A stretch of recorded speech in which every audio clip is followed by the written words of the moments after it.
SER Podcast. Hola, buenos días. Media Europa, sobre todo Alemania en particular, amanece hoy pendiente de un gasoducto, el Nord Stream 1. Lleva 10 días cerrados por trabajos de mantenimiento y la previsión era que reabriese justo esta mañana y además a primera hora. ¿Sabemos algo de momento, Bayo? Pues de momento sabemos lo que la operadora comunicó anoche en su web, que esa reanudación del flujo de gas se produciría hoy a las 6 de la mañana. No hay confirmación oficial, pero esa reanudación en todo caso no sería al máximo de su capacidad, ni siquiera al 40% que fluía por la tubería hace 10 días, sino al 30%. Algo es algo, ha venido a decir el regulador gasístico alemán. Que anoche, eso sí, reconocía que no puede confirmar si Rusia mantendrá el nivel de suministro o no en las próximas semanas. Todo dependerá de si se detectan o no problemas con las turbinas que impulsan el gas desde Rusia hacia Europa. Recordemos que a través del Nord Stream 1 llega un tercio del gas que se consume en el continente procedente de Rusia. Gracias, Bayo. Y mientras Bruselas se sigue preparando para el peor escenario. Pedimos a los Estados miembros que reduzcan el consumo de gas en un 15%. Con esta reducción podemos llegar al invierno de forma segura en caso de un corte total de gas ruso. El lema es: cuanto más rápido actuemos, más ahorro y más seguridad. La presidenta de la Comisión Europea, Ursula von der Leyen, que le pide a los 27 miembros de la Unión que reduzcan el 15% de su consumo de gas. España se niega a ese racionamiento de la energía y ahora toca negociar. Gilena Ayala, buenos días. Hola, Sastre, muy buenos días. Europa sigue buscando soluciones a la crisis energética y Estados Unidos da un paso al frente. El Departamento del Tesoro de ese país ha confirmado esta misma madrugada que están trabajando para que en diciembre de este año Estados Unidos ya pueda ser uno de los principales proveedores de petróleo para la Unión Europea. La Unión que está ahora muy pendiente también de lo que suceda en Italia. Porque hoy el primer ministro Mario Draghi tendrá que decidir si dimite o no después de la moción de confianza de ayer, donde no le pedía poderes plenos a nadie, pero eso sí, pedía confianza. La prensa italiana asegura que el primer ministro va a dimitir. Draghi, que ganó la moción con muy poco margen de diferencia, pero 3 de los partidos que formaban su coalición de gobierno se levantaron, se fuera, o sea que ni siquiera votaron. Los italianos esperan a ver qué pasa con su primer ministro y los ingleses mientras van despidiendo al suyo. Boris Johnson se ha dirigido por última vez al Parlamento tras tener que dejar su cargo por los constantes escándalos y las fiestas en pleno confinamiento, pero lo ha hecho a su estilo, con halagos a sí mismo. Y con citas a Terminator. Corresponsal de la SER en Londres, Begoña Arce. La de Boris Johnson fue ayer una despedida en la Cámara de los Comunes como ninguna otra. En su última sesión de control se autoelogió por todo lo conseguido en sus casi 3 años de frustrado mandato. Un fracaso, le dijo el líder laborista Keir Starmer. El jefe de los independentistas escoceses en Westminster le dio las gracias por impulsar el apoyo a la independencia en Escocia con sus mentiras y sus escándalos. Pero Johnson volvió a echarse flores. He ayudado a conseguir la mayoría más grande para los conservadores en los últimos 40 años. Hemos transformado nuestra democracia y restaurado nuestra independencia. Misión largamente cumplida. Y sus últimas palabras fueron las de Schwarzenegger en Terminator 2. Hasta la vista, baby. Thank you. Completando la farsa, los diputados conservadores puestos en pie le despidieron aplaudiendo a quien ellos mismos habían expulsado del cargo. Completando la farsa es una manera idónea de describirlo en efecto. Bueno, en España siguen activos y sin control 16 incendios. El fuego en Zaragoza todavía no se ha podido controlar y ya son 14.000 las hectáreas quemadas.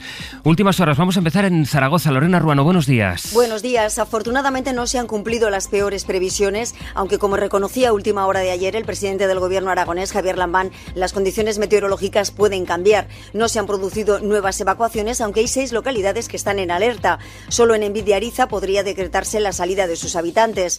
Este jueves se incorporan más efectivos, lo que permitiría contar con un total de 350 personas dedicadas a las labores de extinción. A las 9 de la mañana está previsto que se reúna de nuevo el Centro de Coordinación Operativa aquí en Zaragoza. De momento continúa cortada la A2 y la antigua Nacional 2 a la altura de Alhama de Aragón. También el tráfico ferroviario ordinario. En Galicia, la Xunta ha comunicado ya que se han quemado cerca de 30.000 hectáreas en total, aunque casi todos los vecinos desalojados han podido regresar a sus casas. Radio Galicia, José Manuel Diego Bodía. día. Bo día, 1.400 de los desalojados han regresado ya a sus domicilios. Los que no se ha llevado el fuego a su paso. En Lugo, los incendios de Folgoso do Courel y Pobrado Brollón se unieron y continúan en nivel 2 de alerta por la proximidad de las llamas a las casas. 12.000 hectáreas han ardido, más de 10.000 en Ourense, el más grande en la comarca de Valdeorras, que se extiende hacia León, donde se han desalojado varios núcleos. Los brigadistas no dan abasto, exhaustos tras una semana intensa de lucha contra el fuego. Dicen que les va a llevar varios días controlar la situación. Es jueves 21 de julio, hoy va a volver a subir la temperatura en buena parte de España. Vuelven a subir, sí, sobre todo en la mitad norte de la península. Allí se van a volver a superar hoy los 30 grados por la tarde y en el interior del país nos vamos a acercar a los 40. Este jueves se esperan 30 grados en Lugo, 32 en Vitoria, 33 en Barcelona, 39 en Madrid y 40 en Córdoba. Las 7 de Hoy por Hoy. Ser podcast.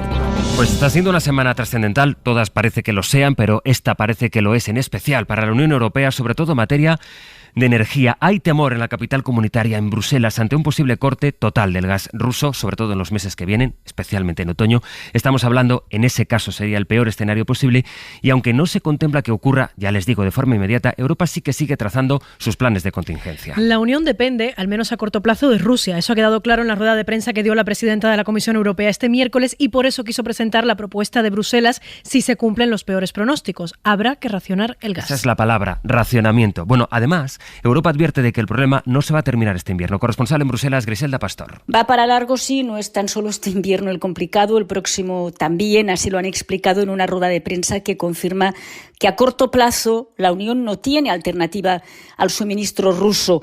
Lo dijo la semana pasada Gentiloni, el comisario de Asuntos Económicos, y por esto esta propuesta preventiva de un ahorro voluntario del 15% lineal para los 27 ya hasta el próximo marzo, un ahorro energético que es el paso previo a una obligación de solidaridad, con lo que esto conlleva de deber definir empresas prioritarias por si hay que cortar producción en las otras. Un tema que von der Leyen presenta citando el ejemplo de la crisis del COVID, aunque es evidente que es muy distinto comprar conjuntamente vacunas de forma colectiva que tener que repartir la electricidad, sea cual sea el modelo energético que cada país tenga. Lo que ocurre es que a España esta propuesta no le gusta. España no apoya esta propuesta, que se plantea sin orientación previa, sin debate de orientación general en el Consejo Europeo. A diferencia de otros países españoles,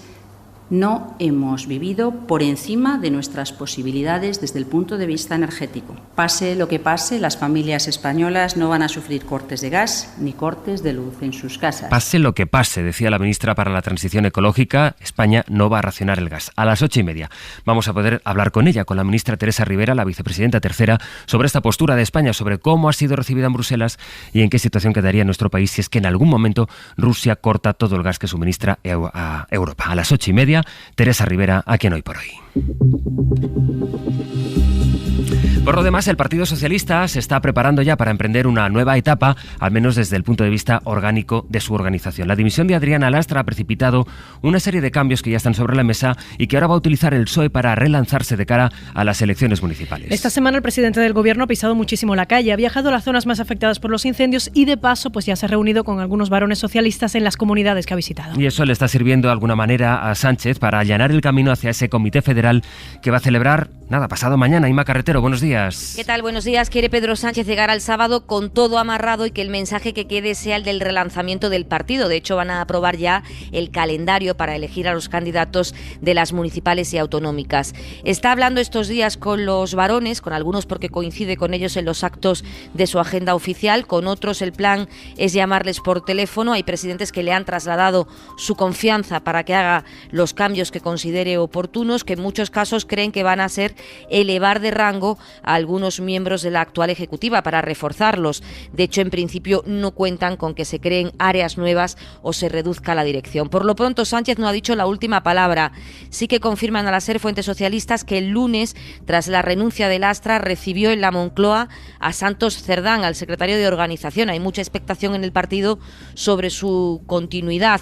Sí que cuentan los socialistas con que se produzca busca una remodelación amplia, así que para dejar vacantes, Sánchez tendrá que pedir dimisiones a algunos de los integrantes de la dirección que nombró hace solo 9 meses. Y mientras, eso por parte del Partido Socialista, mientras el Partido Popular va a cerrar hoy un ciclo importante en Andalucía. Juan Manuel Moreno Bonilla va a ser investido presidente de esa comunidad este jueves, cuando termine la segunda sesión del Pleno de Investidura, y la ceremonia de toma de posesión pues será ya dentro de 2 días, este próximo sábado. Radio Sevilla, Elena Carazo. Buenos días, Elena. Buenos días. Toma de posesión que será a pie de calle en el Palacio de San Telmo a las 9:30 de la mañana para evitar el calor y con la música de la orquesta Barenboim Said. No se hacía fuera del Parlamento desde 1994. Ayer el presidente de la Junta en su discurso desglosaba las líneas maestras de su programa para esta legislatura, anunciando una rebaja de impuestos de 620 millones de euros, 260 de ellos en el próximo año. Mi voluntad es seguir avanzando en la rebaja de impuestos, de forma que a lo largo de la legislatura dejaremos en las economías familiares de rentas medias y trabajadoras un mínimo de 620 millones de euros. Hoy, segunda y última jornada del debate de investidura con las intervenciones de los grupos políticos y la réplica del presidente. La votación será ya por la tarde, aunque con la mayoría absoluta con la que cuenta el Partido Popular está más que garantizada la investidura de Juan Manuel Moreno. El Senado ha aprobado la reforma judicial que proponía el Partido Socialista para que el Poder Judicial pueda nombrar a 2 magistrados del Tribunal Constitucional, aunque estuviese en funciones y con el mandato caducado. Y es curioso porque entre los votos afirmativos que se contabilizaron, los que sí apoyaron esa reforma, estaba uno que nadie esperaba ver ahí. El de Alberto Núñez Feijóo. El líder de la oposición se equivocó en la votación, aprobó la reforma por error, pero bueno, su voto no fue determinante. En todo caso, esta reforma contempla que el Consejo General del Poder Judicial tiene de plazo hasta el día 13 de septiembre, hasta el 13, para hacer esos nombramientos. Pero es verdad que su presidente, Carlos Lesmes, ha dicho que sí que va a haber un pleno antes de esa fecha, aunque no garantiza que ahí, en ese pleno, es donde se puedan hacer las designaciones. Pedro Jiménez. Luz verde para que el Constitucional tenga mayoría progresista a partir del mes de septiembre, tras pasar la reforma del PSOE, el último trámite en el Senado, con el apoyo del líder del PP, Alberto Núñez Feijóo, que se ha equivocado al votar, igual que algunos senadores socialistas. Los focos ahora apuntan a Carlos Lesmes. El presidente del Poder Judicial ha transmitido a algunos vocales su voluntad de apurar plazos y convocar el pleno para elegir a los magistrados al Constitucional el mismo mes de septiembre. Además, no descarta la posibilidad de admitir que se presenten candidatos al puesto, lo que complica el proceso. Pleno habrá en plazo, pero para elegir hacen falta 12 votos. Lo advirtió Lesmes hace unos días en Canarias y lo ha hecho el PP en el Senado. Fernando de Rosa. ¿O ya preparan alguna enmienda o autoenmienda para obligar a los vocales a que lleguen a un acuerdo? Si el Consejo llega a un acuerdo y propone 2 nombres como magistrado del Tribunal Constitucional y no les gustan a ustedes, ¿qué harán? El sector progresista quiere negociar ya con los conservadores para llegar al pleno con los nombres de los elegidos. Ser Podcast. Si usted es autónomo o autónoma, este asunto le interesa. Finalmente, todas las organizaciones de trabajadores por cuenta propia se suman a la reforma del sistema de cuotas que estaba negociando con el Gobierno. ¿Y esto qué significa? Pues que los autónomos por fin van a empezar a pagar y a tributar por sus ingresos reales. Eso sí, el que más gane va a pagar una cuota más alta. Alejandra de la Fuente. Ahora sí, todas las asociaciones de autónomos han dado luz verde a un acuerdo que recoge que estos trabajadores paguen por sus ingresos reales. Además, todas las asociaciones han celebrado el acuerdo. Escuchamos a Eduardo Abad, presidente de UPTA. Las organizaciones de autónomos representativas y los agentes sociales hemos demostrado madurez, sensatez y diálogo para poder llegar a un acuerdo. También han resaltado que es positivo para los trabajadores. Esto decía María José Landamburu, secretaria de UATAE. Y es muy importante también que sepamos que todas las personas que trabajamos por cuenta propia vamos a estar más protegidas con este acuerdo. Y para el sistema, escuchamos a Lorenzo Amor, presidente de ATA. Va a ser asumible por los autónomos y también suficiente y sostenible para el sistema. Han asegurado que los agentes sociales han cumplido y algunos de ellos han pedido a los grupos parlamentarios que apoyen este acuerdo. Precisamente hoy el ministro de Seguridad Social, José Luis Escrivá, va a explicarle a los grupos parlamentarios los detalles de este acuerdo. Este jueves se va a reunir el Pacto de Toledo y en el Consejo de Ministros de la semana que viene se va a aprobar el decreto ley que ampara esta reforma. El ministro Escrivá, que también ha adelantado algunos datos sobre la estimación que tiene su ministerio del balance de afiliación a la Seguridad Social de julio. Con un aumento de la afiliación neta a la Seguridad Social de unos 30.000 trabajadores en términos desestacionalizados.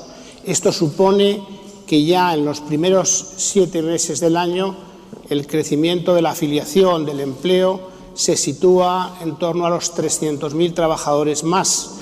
Y este verano, durante las vacaciones, pues hay que tener especial precaución en las carreteras. ¿Por qué? Pues que según los datos de la Dirección Nacional de Tráfico, el número de muertes por accidentes en carretera vinculados al consumo de alcohol y de drogas en el último año ha vuelto a subir en España y, de hecho, ha marcado el récord de la última década. Lo cuenta Adela Molina. En 2021 volvió a subir el número de conductores fallecidos que habían bebido o tomado drogas. Fueron un 49,4%, un 0,7% más que en 2020, un año muy atípico por la pandemia, y casi un 4% más que en 2019.